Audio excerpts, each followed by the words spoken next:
मैं थोड़ी अपनी बात रख देता हूँ, तो 3 हिस्सों में होगी।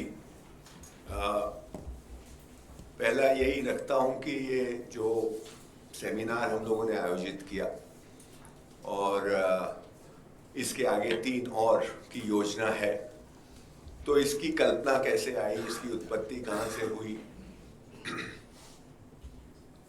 ये धर्मपाल जी का शताब्दी वर्ष है, ये तो हम सब जानते ही हैं। तो इस शताब्दी वर्ष में कुछ अरसे से हम कुछ मित्रों की बातचीत चलती रहती है और उसमें बातचीत के दौरान बहुत सारी बातें हुई। उनके नाम से कोई टिकट निकाला जाए, उनको कोई बड़ा पद्मा अवार्ड मिला जाए, वगैरह वगैरह। मेरा उसमें बहुत ज़्यादा उत्साह बना नहीं, क्योंकि मैं धर्मपाल जी को इन सब चीज़ों से ऊंचा मानता हूँ। इसका मतलब ये नहीं है कि अगर कल के दिन उनके नाम से टिकट मिले या पद्मा अवार्ड मिले तो मुझे खुशी नहीं होगी, लेकिन मैं कहीं ज़्यादा उसको मानता हूँ कि काम दूसरी तरह का होने की आवश्यकता है। खैर, ये सब चल रहा था, तो इस दौरान मेरे पास बहुत सारे उनके कागज अभी भी पड़े हैं, पुराने।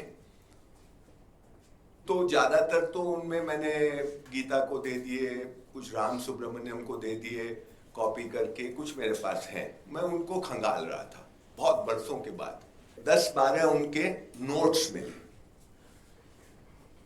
1 पेज, 2 पेज, 3 पेज के नोट्स, और मैं उनको पढ़ने लगा। वो नोट्स ही हैं, वो मतलब छापने के उसमें नहीं है, वो बनाते थे। वो जब मसूरी में थे उसी दौरान ये सब बने, 2-3 साल के अंतर्गत।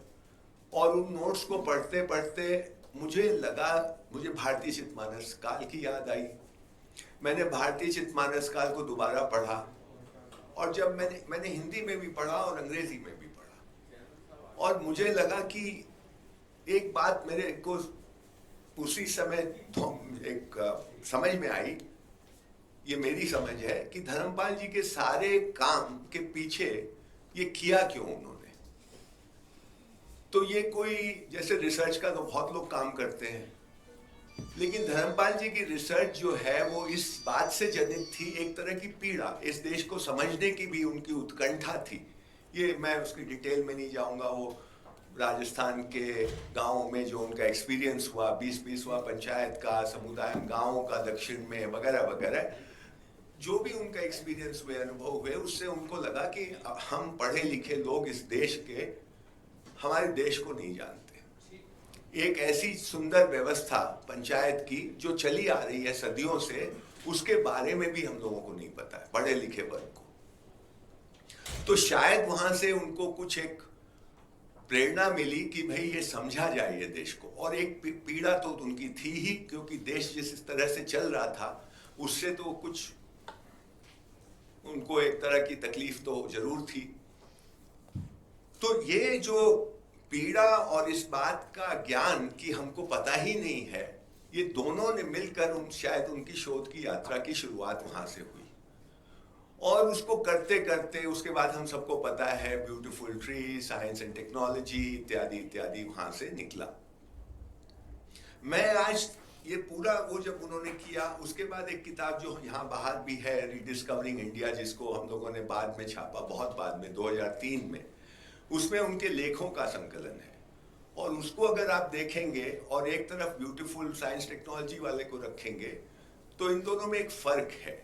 फर्क ये है कि एक तरफ तो जो यहाँ के हमारी जो व्यवस्थाएं थी, जो हमारे जिस तरह से समाज चलता था, उसका एक आपको दिखाई देता है ब्यूटीफुल ट्री में, साइंस टेक्नोलॉजी। और जब आप रीडिस्कवरिंग इंडिया के लेखों को पढ़ते हैं तो उसमें the functioning of the British mind भी दिखाई देता है, कि वो कैसे चीजों को देखते थे या कैसे चीजों को देखना चाहते थे। दोनों बातें हैं इसमें भी मैं भेद कर रहा हूं। एक तो उन्होंने अपने जो उनको करना है उसको करने के लिए हमेशा अंग्रेज जस्टिफाई करता है, हर काम को जस्टिफाई करता है। वो हमको गलत लग सकता है, लेकिन वो उसका अपने जस्टिफिकेशन देता है। कई बार उसको जो चीजें यहाँ थी उसको दूसरी तरह से दिखाई दी, और ये महत्वपूर्ण है कि आपको सामने एक चीज, एक वस्तु है, एक चीज हो रही है, लेकिन क्योंकि आपकी दृष्टि में एक चश्मा लगा हुआ है, इसलिए वो चीज वैसी नहीं दिखाई देके कुछ और तरह की दिखाई देती है। और ये मुझे लगता है ये बात हमारे लिए बहुत महत्वपूर्ण है। आज भी ये जो डिस्कशन हम कर रहे हैं भारतीय चित्त मानस काल को लेके, इस बात को ध्यान में रखने की बहुत जरूरत है कि ये दृष्टि क्या होती है। शब्द हम बहुत यूज करते हैं, लेकिन इसको समझने की जरूरत है। इस पर मैं दोबारा आऊंगा। तो एक तो ये हो गया साइंस टेक्नोलॉजी ब्यूटीफुल ट्री तरह का काम। दूसरा ये रीडिस्कवरिंग इंडिया का काम, जिसमें कि यहाँ की व्यवस्थाएं कैसे टूटी, उन व्यवस्था टूटने के बाद क्या प्रभाव पड़े, और working of the British mind. Working of the British mind पे मैं ये भी कह दूं कि एक और किताब हम लोगों ने छापी है जो बाहर अभी है, वो आज ही आई है। उसका नाम वो रेजिनाल्ड रेनॉल्ड की लिखी हुई है। एक अंग्रेज थे, फेबियन सोशलिस्ट थे, और महात्मा गांधी उनको अंगद बोलते थे। जब गांधी इरविन पैक्ट का नाम सुना होगा हम लोगों ने, तो इरविन के पास अब गांधी जी के पत्र लेके ये रेजिनाल्ड रेनॉल्ड जाते थे। सोशलिस्ट आदमी थे, गांधी जी के नजदीक थे। उनकी ये किताब है। ये किताब का पता मुझे 98 में मैं लंदन गया था तब चला था। मैं एक व्यक्ति के पास रहा था जो सोएस में उर्दू के हेड ऑफ डिपार्टमेंट थे, रैल्फ रसेल। तो उनके घर पे रहा 1 महीने। तो बात में उन्होंने मुझे ये किताब का रेफरेंस दिया, और फिर एक सेकेंड हैंड बुक शॉप में हमको एक प्रति मिल गई थी। मैं उसको लेके आया, और जब मैंने उसको पढ़ा तो मुझे लगा ये बहुत ही इम्पोर्टेंट किताब है और दोबारा छपनी चाहिए। तो 98 से लेके अब ये 24 साल के बाद मैं उसको छाप पाया हूँ। और उसमें धर्मपाल शोध पीठ का हमको बहुत सहयोग मिला, उनका मैं आभारी हूँ, और मेरे मित्र जिन्होंने इस पे काम किया उन सब का। वो किताब में भी ये आपको पता चलेगा कि अंग्रेजी दिमाग कैसे काम करता है। मैं उसका एक वाक्य खाली आपको सुनाना चाहता हूँ कि मुझे वो बहुत प्रभावित किया वो वाक्य, कि जब अंग्रेज शुरू में यहाँ पे कपड़ा खरीदने आए, जो यहाँ कपड़ा बहुत अच्छा बनता था हम सब जानते हैं, तो वो जब गांव में जाकर के सौदा करते हैं जुलाहों से, तो सौदा हो जाता है कि भाई अगले मंगलवार को आएंगे और 4 थान हमको देना, और उसके लिए जो भी कीमत तय हो जाती है। ठीक, अगले हफ्ते आते हैं, क्योंकि बहुत उनमें मुनाफा है। यहाँ पे मान लीजिए 10 रुपए का जो सामान खरीदते हैं उसका कई गुना ज्यादा यूरोप में वो बेचते हैं। तो अगले बार आते हैं, बोलते हैं कि मुझे 4 थान नहीं 10 थान दो, और अगले मंगलवार को हम आएंगे। तो जुलाहा कहता नहीं भाई, हम इतना काम नहीं करेंगे, हमको और भी बहुत काम करना पड़ता है। हम अपने उस पे खड्डी पे 4 ही घंटे का काम करेंगे, 4-5 घंटे, उससे ज्यादा नहीं करेंगे, तो हमको नहीं चाहिए। तो पैसे का और बढ़ा के बोलता है, तो भी वो बोलते नहीं हमको नहीं चाहिए। मतलब वो पैसे को एक तरह से ठुकराता है। और ये उस अंग्रेज के लिए बहुत ही अचंभी बात होती है। वो समझ नहीं पाता है कि पैसे का लालच दे रहा हूं, फिर भी ये नहीं करता है। एक तो ये बात उसमें मुझे जो महत्वपूर्ण लगी वो ये कि यहाँ के लोगों को लालच नहीं है, और उसको इस बात का अचंबा हो रहा है कि यहाँ के लोग लालच में नहीं आते। फिर उसको एक बात और पता चलती है कि अगर हम जुल्हा घर में ना हो और हम उसके घर में आके एक रुक्का रख के चले जाए, जिसमें ये लिखे कि ये 10 थान के लिए है, अगले मंगलवार को लेंगे और ये रहे इसके रुपए, तो वो फिर वो दे देता है हमको। वो अगले मंगलवार को उसका कमिटमेंट होता है, वो 10 थान दे देता है। वो इसलिए दे देता है क्योंकि घर आई लक्ष्मी को वो ठुकरा नहीं सकता, पैसे रख के गया वो। और ये हिंदू और मुसलमान दोनों जुलाहे के साथ ये बात होती है कि घर में अगर पैसा आ गया तो उसको वापस नहीं करेंगे।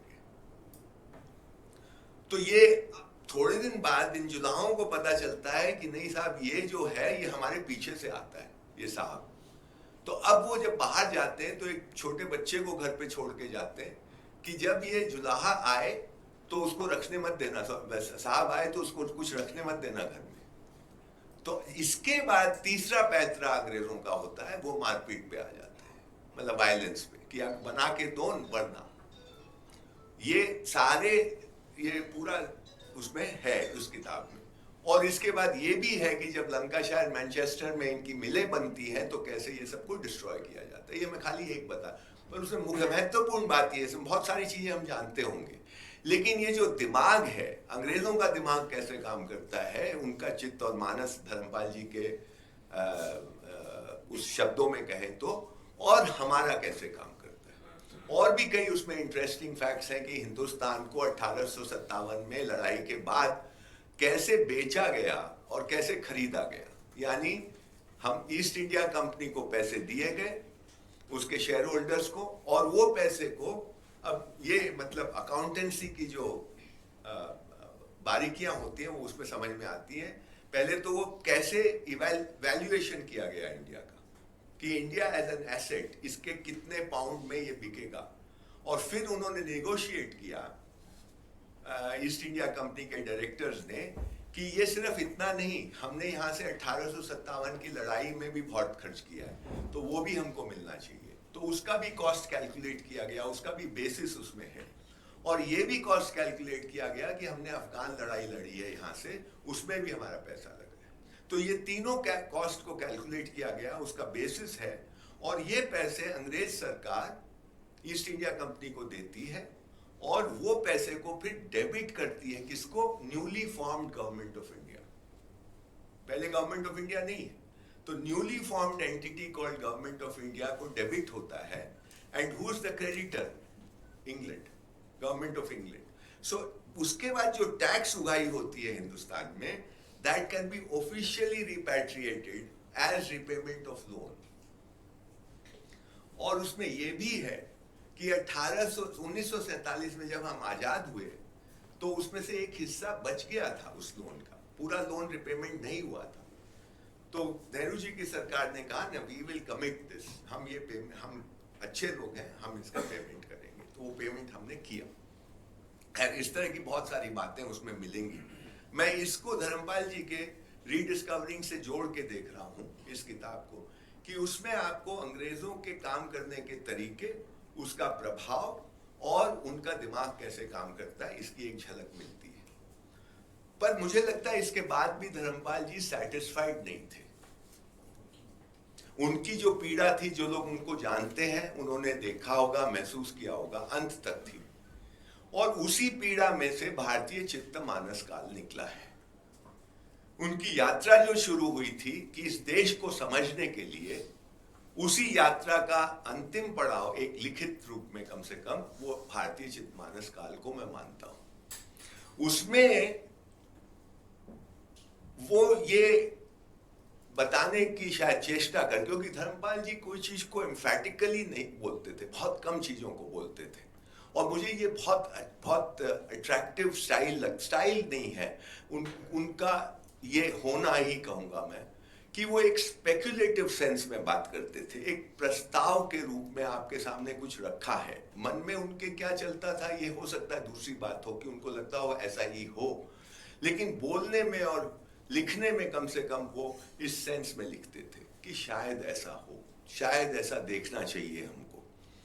तो वो ये जो डिस्कनेक्ट की बात उसमें वो कर रहे हैं, जो डिस्कनेक्ट से वो खुद सफर करते थे, जहां से उनकी यात्रा शुरू हुई, वो educated Indian mind, which is Samdhong Rinpoche उसको ऑर्डिनरी रैशनल माइंड बोलते हैं। ये मैंने एक दिन पकड़ा, क्योंकि वो रैशनैलिटी की बहुत बात करते हैं। तो मुझे ये हमेशा डिस्टर्ब करता था, रैशनैलिटी की जब बात रिम्पोचे जी करते थे। तो एक दिन उनकी बात में उनसे निकल गया, the ordinary rational mind would think like this. और मुझे याद आया 2002 का वो समय जब इन्फिनिटी फाउंडेशन ने धर्मपाल जी को एक अवार्ड दिया था, पहला अवार्ड। और वो CSDS नाम की एक संस्था ने वो अवार्ड का आयोजन किया था, और उन्होंने पूरी चेष्टा की थी कि वो अवार्ड सेरेमनी बिल्कुल गड़बड़ हो जाए।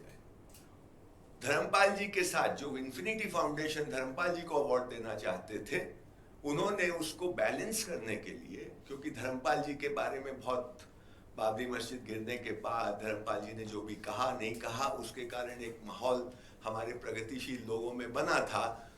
तो उसकी वजह से उसमें महबूबा मुफ्ती जो चीफ मिनिस्टर रही हैं कश्मीर की, उनको भी उसमें शामिल किया गया। तब वो चीफ मिनिस्टर नहीं थी, और मैं तो जानता भी नहीं था उनका नाम, बहुत लोग नहीं जानते थे, पर उनको भी उस अवार्ड सेरेमनी, उनको भी एक अवार्ड दिया गया। ये इन्फिनिटी फाउंडेशन नहीं था, ये CSDS का था। तो उसमें बहुत तरह से उन्होंने उस सेरेमनी को गड़बड़ करने की चेष्टा की, और हम लोगों को बहुत दुख हुआ कि हम धर्मपाल जी को ये अवार्ड मिल रहा है, हम लोगों को मना कर देना चाहिए था, पर बहुत देरी हो गई थी। तो वहां पे अच्छी बात सिर्फ ये हुई कि उस अवार्ड सेरेमनी के जो वो थे देने वाले, अवार्ड देने, वो सैमडोंग रिम्पोचे थे। तो रिम्पोचे जी ने उस दिन अपने भाषण में ये कहा, मुझे एकदम याद है, कि मैं इन मोहतरमा को तो जानता नहीं, तो इनके बारे में मैं कुछ नहीं कहूँगा, पब्लिकली बोला। और फिर कहा, पर धर्मपाल जी को मैं जानता हूँ। Buddha had an original mind and so does Dharmapal. मुझे लगा कि इससे ज़्यादा अवार्ड क्या मिल सकता है ना? तो उन्होंने धर्मपाल जी के लिए ओरिजिनल माइंड यूज़ किया था। और उस दिन जब मेरे साथ हम लोग बैठे थे और बात हो रही थी, तो उन्होंने बोला द ऑर्डिनरी रैशनल माइंड। तो मेरे दिमाग में ये कौंधा ये कि ये क्या चक्कर है। तो मैंने उसके बाद मैंने उनको अभी रिक्वेस्ट किया है कि एक वक्त हम लोग एक छोटी गोष्ठी करते हैं मई जून में या जून जुलाई में, ordinary rational mind and the original mind पे।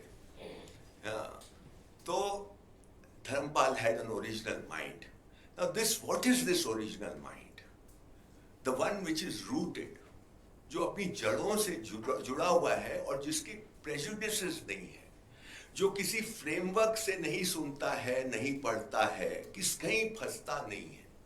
मैं अभी सुबह किसी को बता रहा था, कल शायद चैत्रा को, कि एक अमेरिकन इन्वेंटर है, वो कभी किसी डिग्री उसको मिली नहीं आज तक। वो कहीं जाके केमिस्ट्री का एक कोर्स कर लिया, कहीं जाके लिटरेचर का एक कोर्स कर लिया, कहीं जाके मैथ्स का एक कोर्स कर लिया, कहीं फिलॉसफी का कर लिया, किसी चीज को कंप्लीट नहीं किया। कोर्स कंप्लीट किए, डिग्री नहीं कंप्लीट की। और हजारों तरह के कोर्सेज उसने किया अलग अलग विधाओं में। बहुत बड़ा इन्वेंटर है। तो एक आदमी उसका इंटरव्यू कर रहा था, वो मैं पढ़ रहा था, तो उसने उससे पूछा, how do you think out of the box? तो उसका जवाब था, but where is the box? तो for Dharampal there was no box. ये मैंने देखा है, मतलब सुना है। वो एक चिड़िया पेड़ पे बैठी है, उसको निहारते थे, फिर कुछ बोलते थे, ये ऐसा कैसे करती है, हम लोगों को कुछ पता नहीं है। उसके बाद ये भी बोलते थे, हम लोग को भी कुछ पता नहीं, हम लोग ऐसे ही डींगे हाँकते। तो धर्मपाल जी के लिए कोई भी चीज छोटी नहीं थी, कोई भी चीज बड़ी नहीं थी, और उनका लिखने में ये नहीं दिखाई देता है। मुझे लगता है उनका वर्ड पे भी जोर नहीं था, शब्दों पे जोर नहीं था। शब्दों को तो यूज किया ही है। भारतीय चित्त मानस काल बहुत भारी शब्द लगते हैं, लेकिन मैं इसीलिए कि कहीं हम शब्दों पे ही ना फंस जाएं, क्योंकि धर्मपाल जी का क्या आशय है भारतीय चित्त मानस और काल से, इसको समझना है। चित्त, बुद्धिस्ट बहुत बड़ी उसकी डेफिनेशन दे सकते हैं कि चित्त से क्या मतलब है और मानस से क्या मतलब है और काल दृष्टि क्या होती है। उसको ना केंद्र में रखते हुए यहाँ पे केंद्र में ये कि धर्मपाल जी का इस छोटी सी किताब में जब वो ये कहते हैं तो उनका क्या आशय है और वो क्यों इस पे इतना जोर दे रहे हैं, इस बात को समझने के लिए ये आशय था। और जब मैं इसको पढ़ रहा था, इसमें धर्मपाल नहीं दिखाई देते। वो बहुत जगह बोलते हैं इतनी बौद्धिकता की अभी आवश्यकता भी नहीं है, ये भी लिखते हैं विद्वता की, बौद्धिकता नहीं लिख, विद्वता की इतनी आवश्यकता नहीं है, वो हो जाएगा।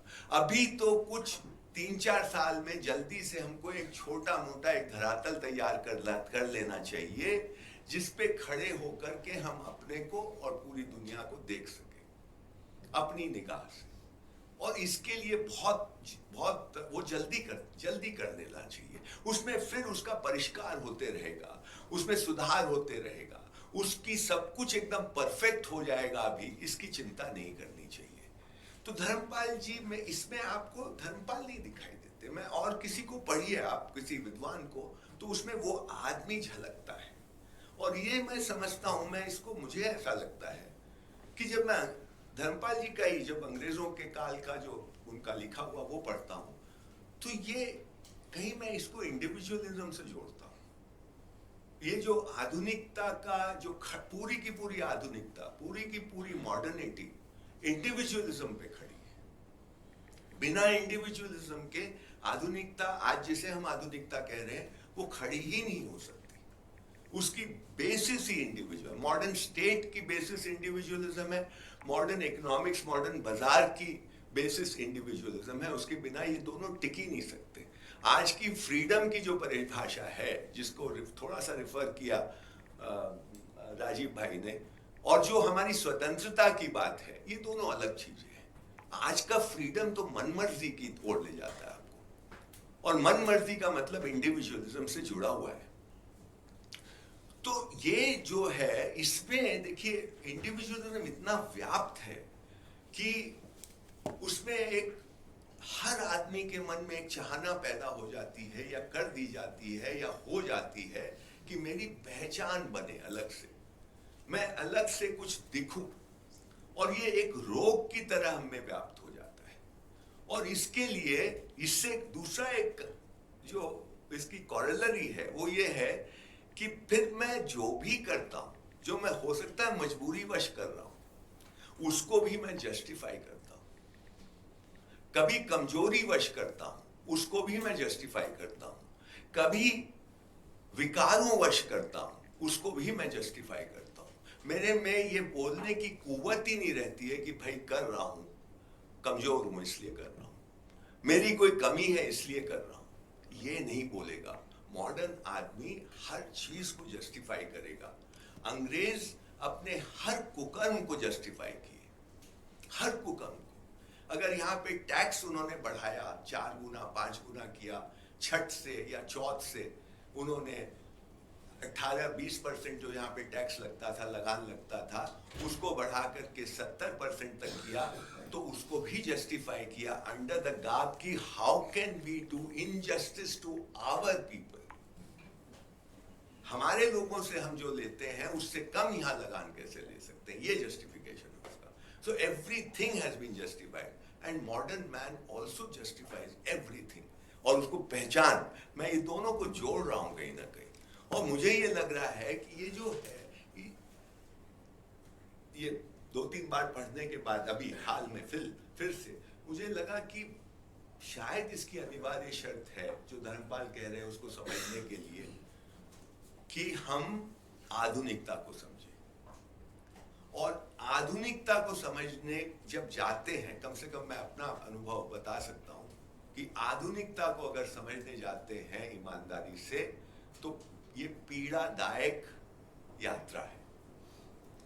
पीड़ा इसलिए होती है कि उसके अंश हमारे अंदर भी हैं, हम सब पढ़े लिखों के अंदर हैं, और वो अंश जो है वो हमारे हिस्से हो गए, हमारे तंतुओं में घुस गए। और जब ये ठीक से समझ में आती है आधुनिकता, तो उसके साथ टकराव होता है, मैं को चोट पहुंचती है, या उसको ये डर लगता है कि अब मेरा क्या होगा। तो ये जो साधना है, अगर चित्तमानस काल को, धर्मपाल के चित्तमानस काल में जो बात हो रही है उसको समझना है, तो आधुनिकता को समझना, और आधुनिकता को समझेंगे तो ये जो पीड़ा है इससे गुजरना होगा। मतलब ये एक साधना है, लंबी है, छोटी है, ये विशेषण नहीं लगाते, पर साधना है, एक यात्रा है। तो ये मुझे लगा कि मैं ये बात आपके सामने रखूं, और इसमें एक दो बातें और जोड़ रहा हूं कि मैं इसमें राम बहादुर जी का बहुत बड़ा सहयोग मुझे मिला, क्योंकि एक दिन हम लोग की बात हो रही थी कि ये सेंटेनरी साल है धर्मपाल जी का, क्या करना चाहिए। उसके पहले मैंने ये भारतीय चित्तमानस को तुरंत पढ़ा था 2-3 बार, तो मैंने उनके सामने ये प्रस्ताव रखे कि ऐसे किया जाए कि इसकी 4 गोष्ठियां की जाए साल भर में, और इसमें चिंतन, ये सेमिनार एक शब्द है, मुझे आज तक नहीं पता इसका मतलब क्या है, क्योंकि गोष्ठी फिर भी मैं समझता हूं, तो गोष्ठी हो और उसमें आपको सेमिनार का हल सत्य बता दूं। वो सेमिनरी से आता है। अच्छा, तो ये गोष्ठी हो जिसमें चिंतन मनन हम करें, और बिना मतलब कम से कम मेरा ऐसा कल्पना है कि हम अपना खुलकर करें बात, खुलकर यानी ये नहीं कि अनर्गल बात करें, खुलकर मतलब अपने झेप को मिटा के, इनहिबिशंस को मिटा करके अपना जो है वो जरा बात करें और बाहर की बात को थोड़ा सा कम करें। यानी अपने अंदर झांकते हुए हम अगर बात करेंगे तो मुझे लगता है इस पुस्तक में जो जिस तरफ इशारा कर रहे हैं धर्मपाल, उस तरफ जाने का कुछ रास्ते खुलेंगे। अगर हम पूरा का पूरा बाह्य संसार की बात करेंगे तो ये नहीं, ये ऑल्टरनेटिव नहीं है मेरे हिसाब से कि भाई ये छोड़ दो और ये ले लो, ऐसा नहीं है, क्योंकि ये यहां से होके गुजरता है। तो अपने को लगाना पड़ेगा, और अपने को अगर लगाना है तो इसमें भी लगाना। और इसीलिए मैंने ये जो लोग यहाँ आए हैं उनका चुनाव 95% हम लोगों ने किया है, ये सोच करके कि बहस जो होती है कि जहां बुनियादी बातों पर ही सहमति नहीं है उसको तो अवॉइड किया जाए, ऐसा अजम्पशन है। ये भी मेरी मान्यता हो सकती है, हो सकता है कि ऐसा हो, लेकिन कोशिश ये रही है कि यहाँ जो लोग आए उनकी बुनियादी बेसिक बातों में एक सहमति है, और मतलब समान धर्मी लोग हैं मोटा मोटी, और इसलिए यहाँ पे जेन्युइन बातें हो पाएंगी और किसी को कोई आर्गुमेंट जीतने की जरूरत नहीं रहेगी। और हम लोग इसमें एक यज्ञ है और उसमें हम सब शामिल होंगे और सब अपना अपना योगदान करेंगे, इस आशय से बुलाया। और मैं बहुत ही आभारी हूँ आप सबका कि आप लोगों ने इस बात को मतलब निमंत्रण स्वीकार किया और आए। कपिल जी को मैं जानता नहीं था, रामेश्वर जी से तो जान पहचान थी, राजीव भाई, राम बहादुर जी ये तो, परंतु कपिल जी को मैं नहीं जानता था। 3 इनके वीडियो सुने YouTube पे, और जब मैंने सुना और अचानक कैसे आ गया वो मेरे पास मुझे नहीं मालूम, वो जब मैंने सुना, हाँ मैंने, आपने भी जाना आ जा, तो जब मैंने सुना तो मैं बोला ये तो रविंद्र शर्मा की बात कर रहे हैं, ये तो एकदम ऐसा दूसरा रविंद्र शर्मा हमको मिल गया। तो और फिर मैंने एक के बाद दूसरा और दूसरे का तीसरा सुना, तो मुझे ये नहीं मालूम था कि कपिल जी धर्मपाल जी को कितना जानते हैं या नहीं जानते हैं, लेकिन इनकी बात सुन के मुझे लगा कि समान धर्मी तो है, तो आपको इसलिए और आप आ गए, ये बड़ा उपकार आपका। तो बस अब मेरी इच्छा है कि ये हम लोग इसमें कोशिश करें कि कुछ रास्ते खुलें, 2-3 और करने की भी इच्छा है। और तीसरे वाले में ये भी है, जो एक बात और छोटी सी मैं कह के ख़त्म करता हूँ अपनी बात, कि इसमें एक बहुत सारी महत्वपूर्ण बातें हैं, पर एक बात जो सबसे महत्वपूर्ण मुझे लगती है कि एक जगह वो पूछते हैं भाई ये बोलते तो हैं हम कि 21वीं सदी में पहुंच गए, पर ये 21वीं सदी है किसकी? ये हमारी है क्या ना? ये क्योंकि हम 20वीं से 21वीं में आ गए और कल 21वीं से 22वें में चले जाएंगे, तो इसका मतलब ये नहीं है कि हम 22वीं में पहुंच गए। हम कहाँ है? और इसका मतलब ये नहीं है कि मैं पिछड़े और अगड़े की भी बात नहीं कर रहा हूँ, धर्मपाल पिछड़े अगड़े की बात नहीं कर रहे कि हम तो अभी बैलगाड़ी में हैं, ये तो रॉकेट में चले गए, वो बात नहीं है। हम किस तरह से सोचते हैं, और क्या ये दुनिया जिसमें हम रहने को बाध्य हैं, भारतवर्ष में भी, उस दुनिया का जो पूरा संरचनाएं हैं, उसकी जो व्यवस्थाएं हैं, उसकी भी तो कोई बैठक होगी। वो बैठक और जो भारतीय मानस की बैठक है, उस बैठक से जिससे एक आज का साधारण अपने निर्णय लेता है दुनिया भर के अपने जीवन में, सुबह से लेकर शाम तक, रिश्तेदारों नातों के साथ, पेड़ के साथ, पौधे के साथ, खेत के साथ, जमीन के साथ, हवा के साथ, पानी के साथ, जितने भी निर्णय लेता है, उन निर्णयों के आधार उसके क्या है, उसकी बैठक क्या है, और आज की व्यवस्था जिसमें हम और आप जी रहे हैं उसकी बैठक क्या है। इन दोनों में जमीन आसमान का फर्क है। और उसके उतना ही नहीं, हमारे यहाँ की जो हमारी दृष्टि जो बन गई है वो कैसी बनी है। तो ये मुश्किल इसलिए होता है कि ये जो देखने वाला है वही देख भी रहा है। यही एकमात्र ऐसी चीज है ना जो देख भी रहा है और वो देखने वाले को भी देख रहा है और ये भी देख रहा है कि मैं देख रहा हूँ। Observer and observe both are residing in the same instrument, अगर उसको इंस्ट्रूमेंट कहा जाए तो। इसलिए मुश्किल हो जाता। बाकी चीजों को तो हम सेपरेट कर सकते हैं, इसको सेपरेट नहीं कर सकते। तो इसमें थोड़ा सा दृष्टि को अपने अंदर लाके अपने को भी देखने की जरूरत है। और ये ज़रूरी है कि हम इस बात को समझें जब वो ये कह रहे हैं कि हम अपनी नज़र से, अपनी निगाह से अपने को देखें, दूसरे को देखें। सतयुग से लेके कलयुग वाला ये हमारा हम लोग रहे हैं ना, हम सतयुग को सबसे ऊंचा मानते हैं, उसके बाद धीरे धीरे धीरे धीरे डिटोरेशन और कलयुग, फिर सतयुग आएगा। लेकिन ये कलयुग से सतयुग नहीं है, ये सतयुग से कलयुग की यात्रा है।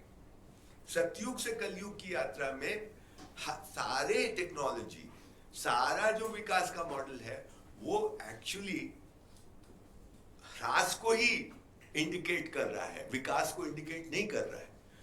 ये शायद भारत के साधारण का मानस है, उसको हम अप्रिशिएट कर सकते हैं क्या, कम से कम ये इसको हम सच भी मान सकते हैं क्या, कम से कम कि ऐसा भी हो सकता है। देयर इज नो नथिंग, आप जो मानते हैं वैसा ही दिखाई देता है, हम उसको मानने को तैयार हैं क्या, और अगर मानेंगे तो दुनिया कैसी दिखेगी। ये मुझे लगता है उसमें सबसे इंपॉर्टेंट बात है, क्योंकि मुझे लगता है उसको कई बार हम ग्लॉस ओवर कर जाते हैं, पढ़ते हैं लेकिन वो बात पे टिकती नहीं चीजें। डेटिंग की बात है और हजारों बातें हैं, वहां तक तो टिक जाती है कि साहब गौतम बुद्ध जो है वो 500-2500 साल पहले हुए या 4300 साल पहले हुए, ये बात तो टिक जाती है कहीं ना कहीं कि हाँ तो क्योंकि ये तो आधुनिकता के ही मापदंडों में फिट भी होता है। लेकिन हम अपनी निगाह से हम अपने को देखें, अपनी निगाह से दूसरे को देखें, अपनी निगाह क्या होती है और उसकी भी सत्यता है, और अगर वो है तो क्या ऐसी कोई दुनिया हो सकती है कि हम अपनी निगाह से अपनी दुनिया बनाएं, कोई और अपनी निगाह से अपनी दुनिया बनाए। हम सब झगड़ा नहीं है उससे, वो अपनी मल्टीपोलर वर्ल्ड की हम बात कर सकते हैं क्या। धन्यवाद।